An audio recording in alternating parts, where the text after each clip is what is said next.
Okay, NFL free agency is here, and congrats to all involved, especially the agents. There's a lot of news on this front, so I'm just going to run through the biggest deals and give my take. Starting, of course, with the Maxx Crosby contract, Maxx Crosby trade, being retracted. I had a bunch of stuff written down about how great this was for the Ravens and kind of the Raiders too when the trade happened, but now, good thing I waited a couple days. Crosby is going back to the Raiders for the time being. That could change. So the Ravens will not be giving up 2 first-round picks to get the all-pro pass rusher, who's also amazing against the run. Just one of the best overall players in the league, Maxx Crosby, because of a bad medical. League GMs are kind of calling BS on this, but I feel like that's just sour grapes. I think the Ravens are well within their rights to do this. His doctors, Crosby's doctors, that is, say he's still on track, but I kind of trust the Ravens on this one. I feel like they're doing their due diligence. The Raiders may end up having to shed some of their free agents after spending like crazy, which is kind of mind-blowing. Baltimore opened up $70 million in cap space by pivoting from Crosby to Hendrickson, who we'll get to in a second, while Vegas lost $30 million. Yikes. As a result, Trey Hendrickson is a Raven. He gets 4 years, $112 million. It isn't an awful place to land, and you kind of have to believe whatever the Ravens saw with that medical was worth backing out of the deal for. Now you keep your picks and get a guy who led the league in sacks 2 seasons ago. He's not Crosby, but it could be worse.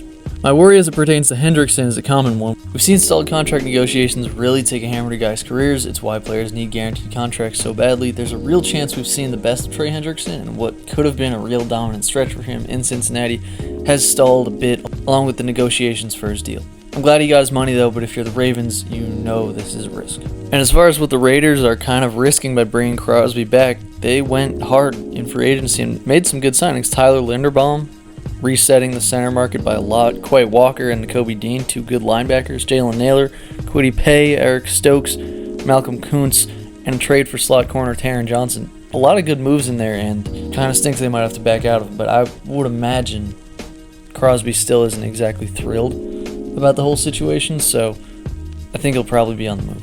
In other news, and more fun news to me, Geno Smith is back on the Jets. I would say somebody play I'm Coming Home, but that's a Diddy song, and we're not doing that. So I kind of love this. It's a veteran minimum for Geno, who is good enough to play above the veteran minimum. The Jets are just as awful as when they let Geno go. He's done a little tour of the league. He's been a starter. He's been a good starter with Seattle, and now he's back. I don't think it's going to go particularly well. I think the Jets' infrastructure offensively is just as bad as the Raiders was last year, and that didn't bode well for Geno, but I've retained some of my Geno stock, and the chances are this year his job will be to just fall on his sword over and over again as the Jets bottom out. But it's going to be fun, damn it. It could be like a 30-30 kind of season, although I don't know if he can get to 30 touchdowns. Malik Willis is a Dolphin. Good for Malik for cashing in on those few good spot starts he had for Green Bay. That's how you change your life. That's the job of a backup quarterback. I don't mind it from the Dolphins' perspective. $45 million guaranteed on a 3-year deal is cheap for a quarterback. The reports of Willis garnering $30+ million were greatly exaggerated, and they let Tua go, and it's going to be the largest dead cap hit in NFL history. That's kind of part of it. The cap's going up every year, so you kind of just live with it. I like them getting out of the Tua business now, even if he does end up on Atlanta. I guess I don't mind it. It's fast. He's fast. Achane's fast, Waddle's fast. It's a fast offense.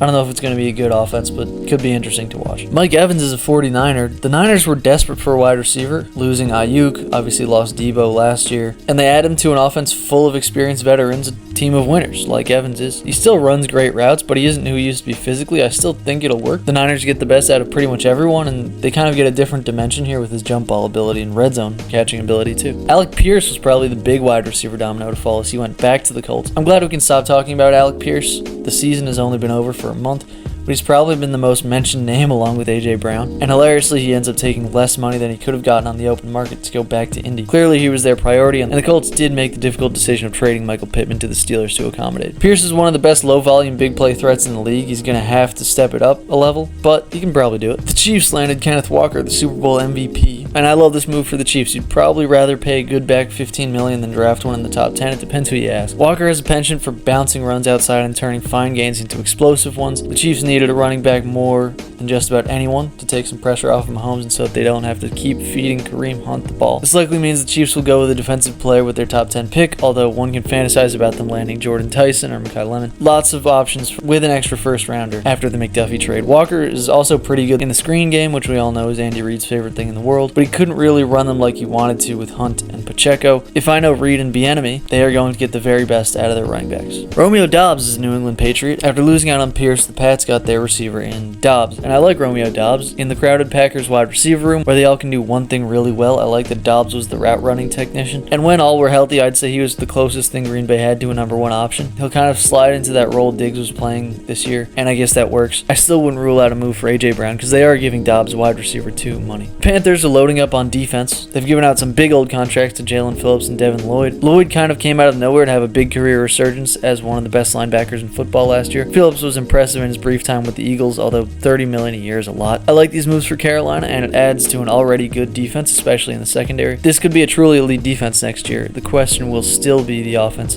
which continues to move in the right direction under Dave Canales. And to end it here, maybe the move I like the most, although I really like the Devin Lloyd signing by the Panthers, Kobe Bryant going to the Bears. Most relevant to Bears fans, but I just really like the move. I wanted the Eagles to land Bryant with Brisker leaving. I think the Bears needed a safety, but Bryant brings a little more ball hawking than Brisker, who is kind of like a linebacker playing safety. He makes the Bears, I think, a little more versatile for Dennis Allen's scheme. Anyway, hopefully no major deals bury my lead as I'm editing and uploading this.